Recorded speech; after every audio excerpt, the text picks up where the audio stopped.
I'm Mary Corrado, and today let's work on a trumeau mirror. I want to use some silver leaf and put it under some cracked gesso and some milk paint. And we will do that using Amy Howard's One Step Bauhaus Buff, which I've already coated one coat on here. I am then going to be using cracked gesso.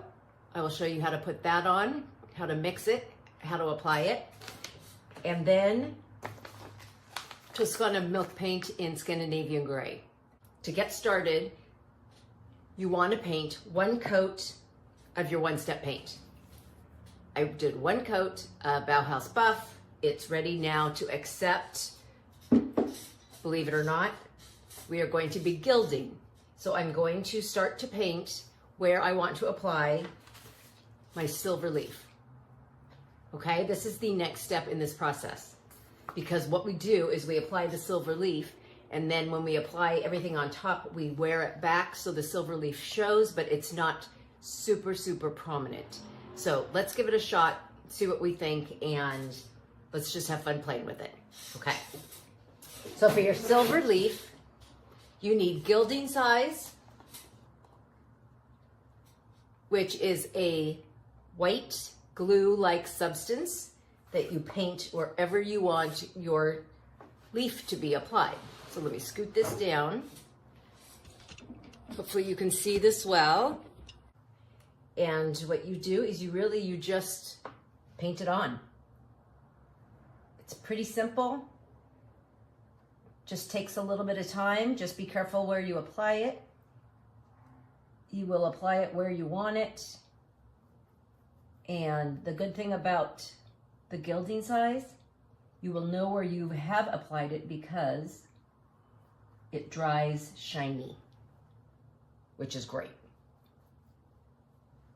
You have about a 45-minute lead time. If you are working on a large piece, I recommend you painting the gilding size just in relatively small sections. You never want to put your leaf on before it has come to tack, because if you do, the gilding size actually will never dry underneath and you will not be happy with your end result. Don't really want it to puddle, so I'm going to go back and make sure I don't have big puddles anywhere. Make sure this comes to tack. You can always fan it a little bit. We are just about ready. Here's the silver leaf. As you can see, you don't want to work with it around a fan. But now that this is ready to go, what you want to do, I'm going to take the whole book and I'm just going to peel back the first page. I'm going to continue to hold. I'm not going to peel this all the way back because I want to be able to hold this leaf to control it. And I am going to flip it over and try and burnish it down as we go. So I am burnishing it down. I'm going to pull this off.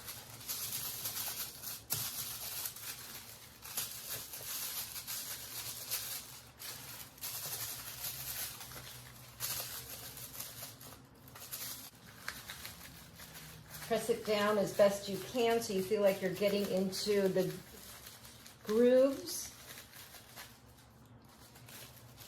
And we'll get this area.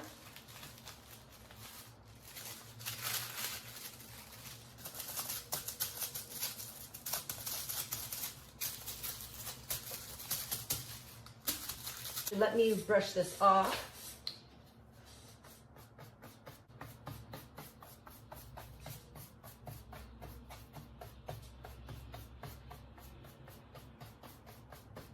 But let's continue on with this and we'll let it dry and we'll be ready for the next steps.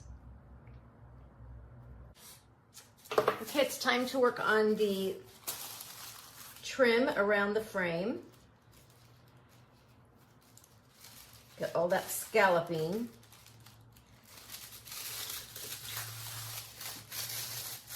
Same process, just lay it down. Do your best to get it down in there.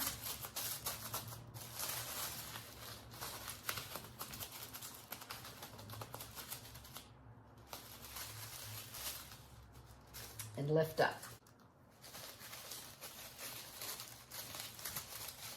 Lay it in there. Lift up.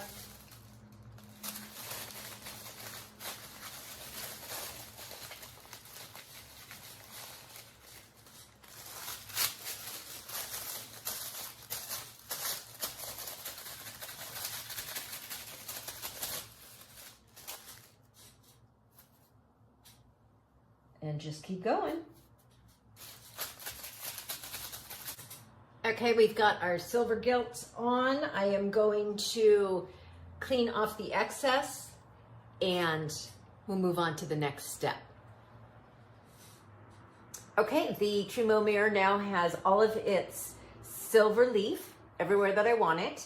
And we're going to move on to the next step, which is cracked gesso. This is the Amy Howard cracked gesso. I will show you how to mix it with water and it will go over everything we've done, and then on top of that we will do our milk paint. But before I even turn the camera down, I just want to welcome you to say hi. So let's get ready. I'm going to turn the camera down and let's continue with the process. Okay. So I am going to mix some cracked gesso. This one is already open, and this is a powder form that you mix with just warm tap water, and you want to mix it to the consistency of sour cream. So I usually start with just mixing into a paste so we can kind of get things dissolved, and then we'll go from there. This gives an underlayer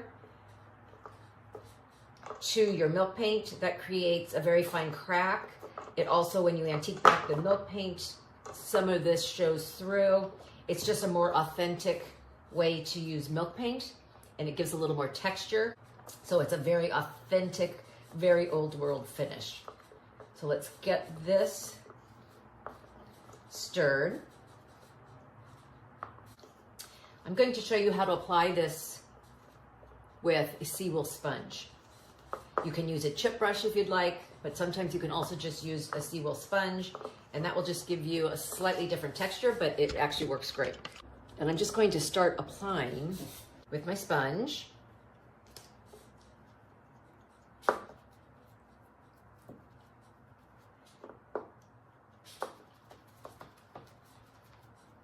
You just want to move it around.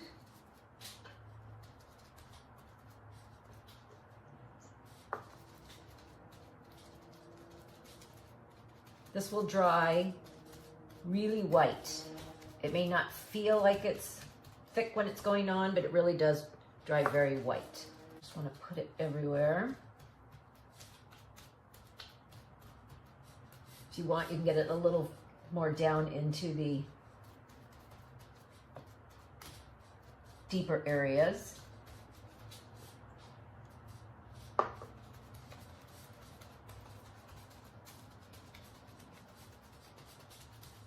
We're going to want this to dry fully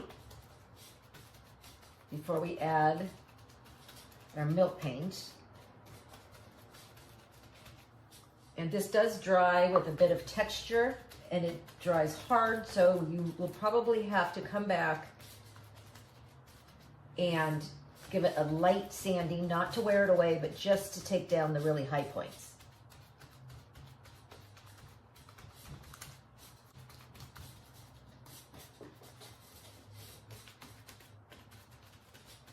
And as you can see, I'm going straight over all the gilding. I'm going to continue to put it on. Let's let it dry. I'll come back when it's dry and we can go from there. Things are still drying. drying, but I wanted to show you kind of the texture as it dries. It's not a brushed on, it's just a little more mottled effect. See if I can lift that without. But it is starting to dry up, and as soon as this is fully dried, then we will come back with our color on top. As things are drying, I'm going to show you how to mix up our milk paint. And I have already mixed the Scandinavian gray that I want to put around the edge. And I am going to mix a little tiny bit of our Central Park because I want to highlight the area around the carving. What you do is you want to get a container, some tap water, and something to stir with. And we're not going to need a lot, so we're just going to do 1 part milk paint to 1 part tap water, and just start to mix. This I like to make into a paste also to start, just to incorporate all the dry ingredients. If you are wondering about the color, it does turn much darker when it's wet versus when it's dry. The paint will dry back to its original dry color, the powder form, and that is the color that will be on your piece, not the dark paint that you're working with. So don't forget, don't be afraid when this suddenly is looking extremely dark. It does dry much, much, much lighter, as you can see. So you want to really mix your milk paint. Make sure you get all the granules mixed. You can kind of hear the little crunchies in there. Just mix it well. Continue to stir it for a while. Really let it absorb. You may have the best luck if you mix your paint the night before. So mix it up. And as you continue to use your milk paint, it will settle. The water and the paint will separate, and you will get a very kind of thick consistency. I think of it like wet sand at the bottom of your paint. So every time you go to use your paint, make sure you re-stir it, you re-agitate it so that everything is very well incorporated. So here is our little bit of Central Park milk paint. Such a beautiful color. And our Scandinavian gray. And this is a very watery paint. This is not your typical paint. So be sure you do 1-to-1, make sure it's thin enough, and always work on the horizontal if you can, because it is a very runny paint and streaks will dry and show if you are painting with it standing up. Okay, things are dry and ready for us to move on. We now want to take a 400 grit sandpaper and very lightly, when you feel your surface, you want this to feel smooth as can be.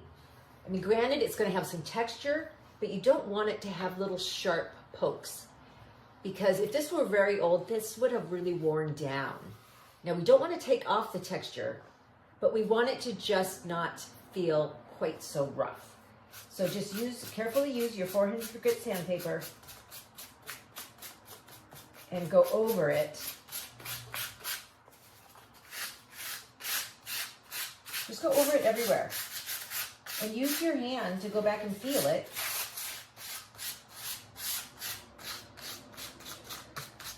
And see how it feels. Okay, let's go in and start putting our milk paint on. Give it a good stir. I'm going to apply the Scandinavian gray with my damp seawool sponge. You can wear gloves if you feel like you need to. You don't have to, just kind of get it pretty saturated and just start to apply.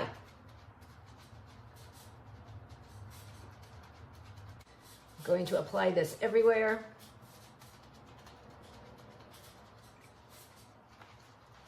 Turn my sponge as we go.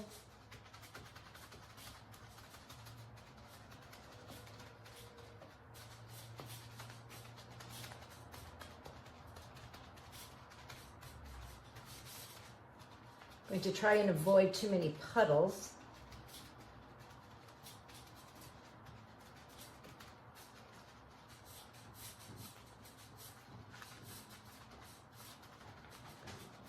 You do want 100% coverage. This is not going to be a dark color, so it's actually going to dry quite a bit lighter, which I love. But just get in there and get things covered. Now you can see how much lighter it is dried. You don't want to judge the piece before you give it time to dry, because it really does look completely different in each stage of the process. So I would love to add a little bit of a background color just on this piece. And so what I'm going to do is take my Central Park that I've already mixed. I am going to take a couple of art brushes and I'm going to just paint this Central Park milk paint just in the background here. I don't want to put it everywhere because I really do just want it to kind of highlight the carving. I just want it to be the background. So just use your artist brush, just paint on like any other paint. It absorbs into it pretty quickly. And again, this will dry much, much lighter. But this is a nice way you can layer your paints. So I will continue to paint this. Then we will move on to, once this is dried, we will work on our antiquing with Amy Howard's antiquing glaze. And we will really start to see this come to life. Love it. It's looking so pretty. Okay. Okay, just keep going. You can rub off as much of the milk paint and gesso as you would like to expose the silver. As you can tell, this is where I thought the camera was rolling, but what I've done is used Amy Howard's antiquing glaze, poured it into a cup, dipped my seawool sponge, and you go with the antiquing glaze and your wet sponge and you dab and you pull back some paint and you move the sponge around and you continue to pull off as much or as little paint as you want to expose the gesso and the silver gilding. Okay, I'm going to continue. Let's see how this dries and we will go from there. Things are ready for our final stages. We are now going to use Amy Howard's light wax, dark wax, and dust of ages. Okay, so you always want a separate brush for each one. These are all 3 clean chippy brushes. So we start with the light wax and a piece of cardboard. And this is a piece of cardboard, so I will offload onto here. But you want to load up your brush and get it nicely coated on your brush, but you also then want to offload so that you don't have clumps and you don't have too much. But you carefully add your wax everywhere. You can see I'm just kind of moving my wrists around. This also brings out, it gets into the milk paint and it brings out other colors. You see how it's even more mottled now? That's why you want to do this carefully and lightly and everywhere, but randomly too.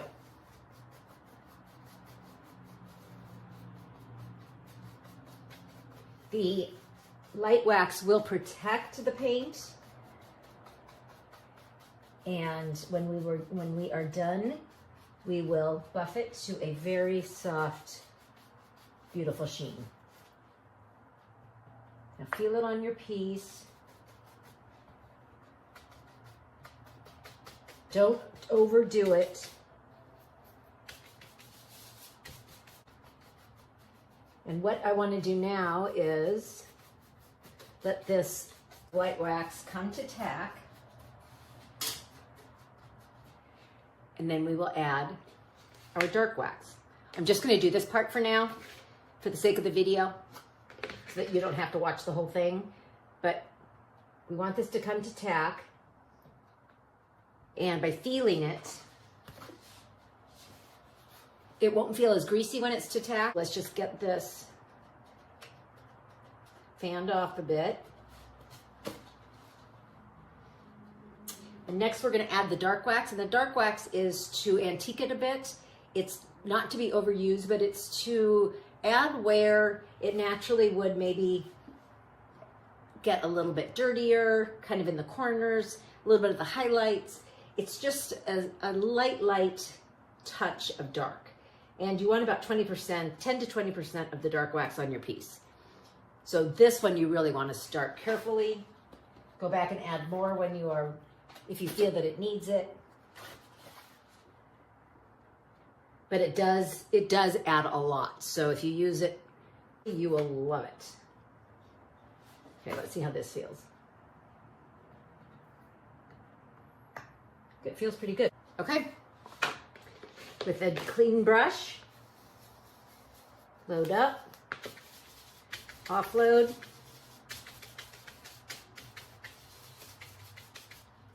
and carefully starting on the edges,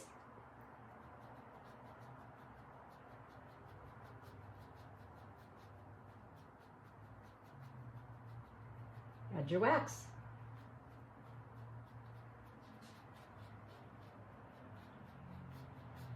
Come in just a bit on the inside.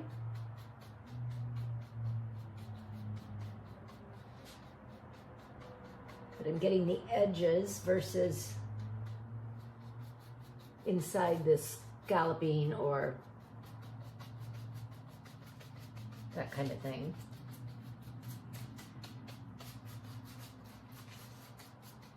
I'm going to lightly hit this relief.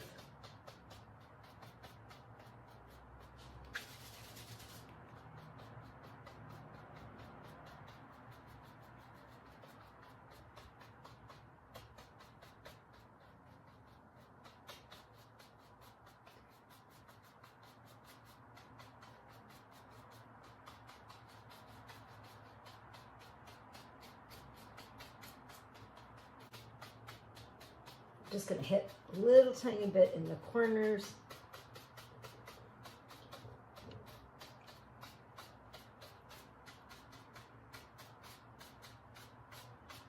The edges.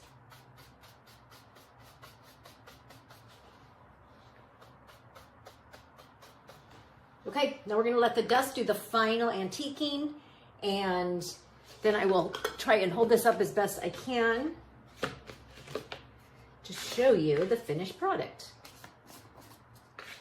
Here's the Dust of Ages. I normally have a bigger container, but it's not with me today, so I'm just going to use my small container, pour some out, and you go over your piece.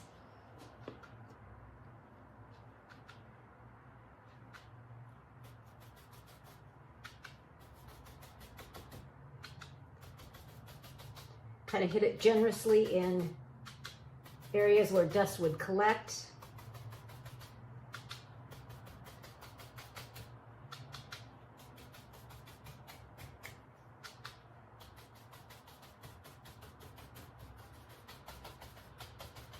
It also works beautifully with the wax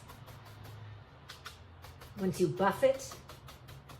So don't be afraid to really put it everywhere. Dust works great, especially on really highly carved pieces.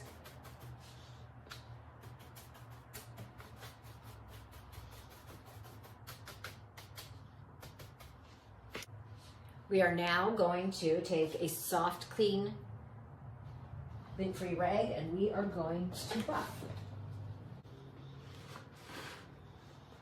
With a hit drag motion, we are going to buff this off.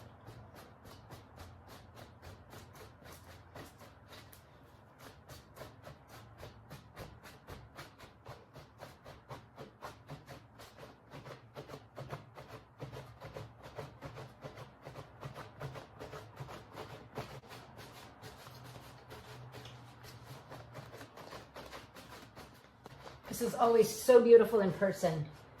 The camera doesn't always pick up the subtleties of it. But I'm going to hold this up and hopefully you can see all the depth of color, all the layering, that little bit of dirt that's in there that makes it look old. Let me see if I can't drop my camera a bit.